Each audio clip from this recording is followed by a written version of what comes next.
మహాత్మా గాంధీ జాతీయ గ్రామీణ ఉపాధి హామీ పథకం ధనుసరి సీతక్క గారు ప్రవేశపెట్టిన ఈ చర్చను ఈ సభలో కేంద్ర ప్రభుత్వం తీసుకొస్తున్న చట్టాన్ని తిరస్కరిస్తూ ఏకగ్రీవ తీర్మానాన్ని ప్రవేశపెట్టాలని విజయ రమణారావు గారు, మందుల సామెల్ గారు, పద్మ బొజ్జు గారు, ఎల్లేటి మహేశ్వర్ రెడ్డి గారు, జూపల్లి కృష్ణారావు గారు, ఎన్ఎం శ్రీనివాస్ రెడ్డి గారు, పెద్దలు బట్టి విక్రమార్క గారు, మీర్ జుల్ఫికర్ అలీ గారు, కూనంనేని సాంబశివరావు గారు సభ్యులందరూ ఈ అంశంలో చర్చలో పాల్గొని కేంద్ర ప్రభుత్వం తీసుకొస్తున్న చట్టంలో ఉన్న సాధక బాధల్ని మీ ముందు ప్రస్తావించడం జరిగింది. అధ్యక్ష, సభానాయకుడిగా ఈ సభలో తీర్మానం ప్రవేశపెట్టి ఏకగ్రీవంగా ఆమోదించడం ద్వారా కేంద్ర ప్రభుత్వానికి తెలంగాణ రాష్ట్ర ప్రభుత్వము వస్తున్న చట్టానికి వ్యతిరేకంగా ఉన్నాము అని సమాచారాన్ని అందించాలనే ఉద్దేశంతో ఈ సభా తీర్మానాన్ని ప్రవేశపెడుతున్న అధ్యక్ష. గ్రామీణ ప్రాంత పేదలకు ఉపాధి కల్పించి పేద కుటుంబాలకు ఆర్థిక భరోసాను అందించేందుకు డాక్టర్ మన్మోహన్ సింగ్ నేతృత్వంలోని యూపీఏ ప్రభుత్వం శ్రీమతి సోనియా గాంధీ గారు యూపీఏ చైర్పర్సన్గా 2005లో మహాత్మా గాంధీ జాతీయ గ్రామీణ ఉపాధి హామీ పథకం అమల్లోకి తీసుకువచ్చింది. పేదరికం, నిరుద్యోగం, వలసలు, నైపుణ్యంలోని శ్రామిక వర్గాల దోపిడీ, స్త్రీ పురుషుల మధ్య వేతన అసమానతలను తగ్గించి అన్ని వర్గాల అభివృద్ధికి తెచ్చిన ఈ చట్టం 2006 ఫిబ్రవరి 2 నుంచి అమలులోకి వచ్చింది. అధ్యక్ష, ప్రతి గ్రామీణ కుటుంబానికి సంవత్సరానికి కనీసం 100 రోజుల ఉపాధి కల్పించి కనీస వేతనం అందించే గ్యారంటీ ఈ చట్టం యొక్క ప్రధాన లక్ష్యం. గత 20 సంవత్సరాలుగా ఈ పథకం ద్వారా మన రాష్ట్రంలో లబ్ధి పొందిన వారిలో సుమారు 90% ఎస్సీలు, ఎస్టీలు, బీసీలు ఉన్నారు. అధ్యక్ష, వీరిలో 62% మహిళలు లబ్ధి పొందారు. దళితులు, గిరిజనులు, దివ్యాంగులు, అత్యంత వెనుకబడిన తెగలకు చెందిన ఆదివాసీలు, చెంచులు, పేద వర్గాలే ఎక్కువగా ఈ పథకంలో ప్రయోజనం చెందడం జరిగింది. అధ్యక్ష, ప్రస్తుతం ప్రవేశపెట్టిన Viksit Bharat guarantee for Rozgar and Aajeevika mission చట్టము విబిజి రామ్జీ 2025 పేదల హక్కులను దెబ్బతీసేలా ఉంది. ఈ పథకంపై ప్రధానంగా ఆధారపడ్డ గ్రామీణ ప్రాంత మహిళలు, బలహీన వర్గాల ఉపాధి హామీ లేకుండా చేస్తుంది. పాత ఉపాధి హామీ పథకం ఆత్మను దెబ్బతీసే నిబంధనలు పేదల పాలిట శాపంగా మారనున్నాయి. అందుకే అధ్యక్ష, ఈ కారణాల చేత ఈ సభ కింద తెలిపిన విధంగా తీర్మానాన్ని తీర్మానిస్తున్నది. అధ్యక్ష, కొత్త చట్టం పేదల హక్కులకు వ్యతిరేకంగా ఉంది. ఉపాధి హామీ చట్టం యొక్క అసలు ఉద్దేశాన్ని దెబ్బతీస్తుంది.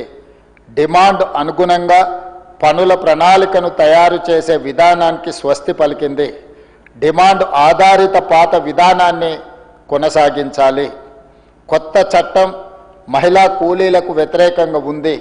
ఇప్పుడు అమల్లో ఉన్న మహాత్మా గాంధీ ఉపాధి హామీ చట్టంలో దాదాపు 62% మహిళలు కూలీ పొందేవారు. కొత్త చట్టంలో పొందుపరిచిన పరిమిత కేటాయింపుల విధానం వల్ల పని దినాలు తగ్గిపోతాయి. దీంతో పేద కుటుంబాల్లోని మహిళలు నష్టపోతారు. మహిళా సాధికారిత సాధించాలంటే పాత విధానం పునరుద్ధరించాలి. ప్రస్తుతం ఉపాధి హామీ పథకంలో పూర్తిగా కేంద్రమే నిధులు కేటాయించేది. కొత్త చట్టం ద్వారా కేంద్ర రాష్ట్ర నిధుల వాటా 60-40% మార్చడం సమైక్య స్ఫూర్తికి విఘాతం కలిగిస్తుంది.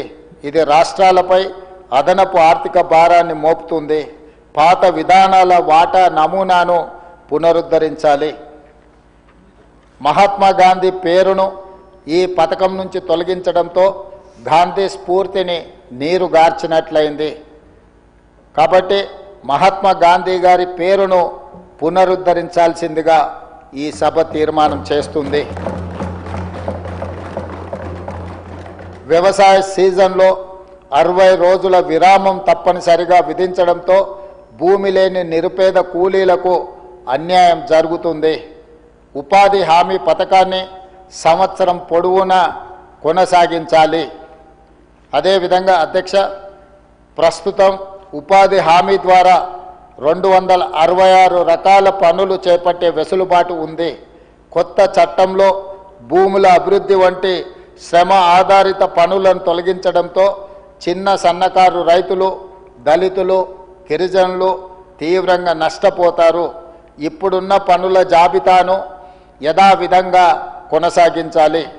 ఈ విషయాలన్నీ పరిగణలోకి తీసుకొని మహాత్మా గాంధీ ఉపాధి హామీ చట్టంలో నిర్దేశించిన ఉద్దేశాలు, లక్ష్యాలను దృష్టిలో ఉంచుకొని కూలీ కుటుంబాల ఆకాంక్షలను నెరవేర్చేందుకు మహాత్మా గాంధీ ఉపాధి హామీ చట్టాన్ని యథాతథంగా కొనసాగించాలని ఈ సభ తీర్మానం ప్రవేశపెడుతుంది.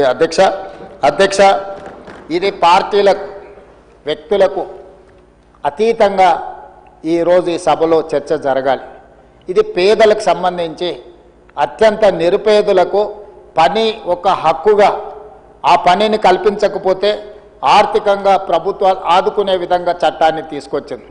ముఖ్యంగా గ్రామీణ ప్రాంతాలలో ఉన్న పేదలు పని దొరక్క పట్టణ ప్రాంతాలకు వలసలు పోయి, వలసల జిల్లా అయిన పాలమూరు జిల్లా భారతదేశంలోనే మీకు తెలుసు, తట్ట పని, పార పని, మట్టి పని దేశంలో ఏ మూలన జరిగిన పాలమూరు జిల్లాకు సంబంధించిన వలస కార్మికులే అక్కడికి వెళ్తూ ఉంటారు.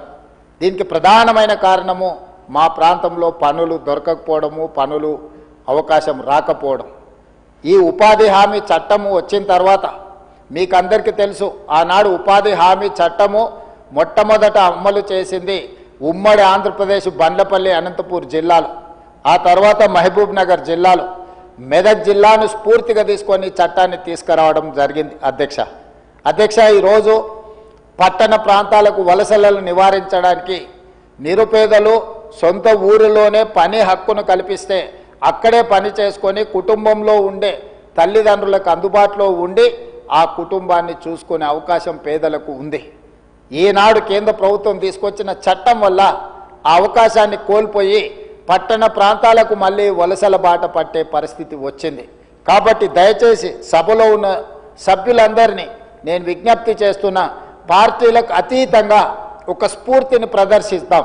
మనం అత్యంత నిరుపేదలైన కార్మికుల కోసము, వ్యవసాయ కూలీల కోసము, దళితులు, గిరిజనులు, ఆదివాసీలు, బలహీన వర్గాలకు సంబంధించిన మహిళల కోసము ఆర్థిక వెసులుబాటు వాళ్ళకు కలిగించడం కోసము ఈరోజు ఈ చట్టాన్ని తెచ్చినాము.